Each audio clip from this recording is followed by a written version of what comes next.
14 દિવસ પછી ઝૈરેશભાઈ આહિર પોતાના ઘરે પગ મૂકશે.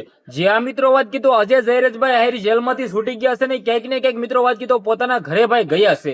હવે તમે બધા લોકો જાણતા હશો કે નવનીતભાઈ મામલો લઈને આખું મિત્રો ગુજરાતે જોયું છે કે જે થયું છે ક્યાંક ને ક્યાંક આજે ઝૈરેશભાઈ આહિર છૂટ્યા છે જેલમાંથી. આજે તમને મિત્રો કોર્ટમાં મિત્રો વાત કીધો જામીન મળી ગયા છે. તો શું સૌથી મોટા સમાચાર મળી રહ્યા છે તમને બધા લોકોને આ વિડીયોની અંદર જાણવા જઈ રહ્યો છું. નમસ્કાર મિત્રો, ફરીવાર એક નવા વિડીયોમાં તમારું સ્વાગત છે. સૌપ્રથમ ચેનલમાં પહેલી વાર આવી તો વિડીયો શેર કરીને સબસ્ક્રાઇબ અવશ્ય કરી દીજો જેથી હું તમારા સમક્ષ આવા નવા વિડીયો લાવતો રહું. હાલ તમે બધા લોકોએ ક્યાંક ને ક્યાંક જોયું હતું કે જે રીતે ઝૈરેશભાઈ આહિરની ધરપકડ થાય છે ને ત્યારબાદ મિત્રો 14 દિવસ જેલની અંદર રાખવામાં આવે છે અને મિત્રો લગાતાર 2 દિવસ માટે કોર્ટની અંદર હતા અને આજે મિત્રો ક્યાંક ને ક્યાંક તેમને જામીન મળ્યા અને ભાઈ જેલમાંથી બહાર આવ્યા અને બહાર આવતા જ જે થયું હતું ને જ્યાં મિત્રો વાત કીધો જેવા જ જેલની બહાર આવતા હતા હાથમાં તેની ભગવદ ગીતા હતી. તમે લોકો ખાલી ક્યાંક ને ક્યાંક આપણા ઝૈરેશભાઈ આહિરના સંસ્કાર તો જોવો.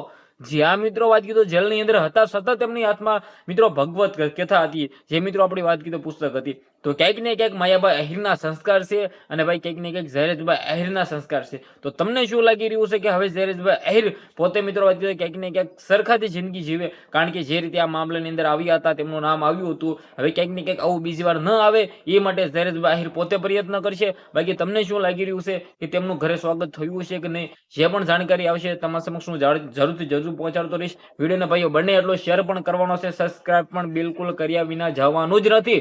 તમે બધા લોકો વિડીયો જોવો છો સબસ્ક્રાઇબ નથી કરતા, રાહ કોની જોવો જલ્દીથી સબસ્ક્રાઇબ કરી નાખો જેથી હું તમારા સમક્ષ આવા નવા વિડીયો લાવતો રહું. તો આજનો વિડીયો ગમે તો શેર કરો. આપણે એક નવો વિડીયો મળી જશે. બધા લોકોને દિલથી ધન્યવાદ. જય હિન્દ, જય ભારત.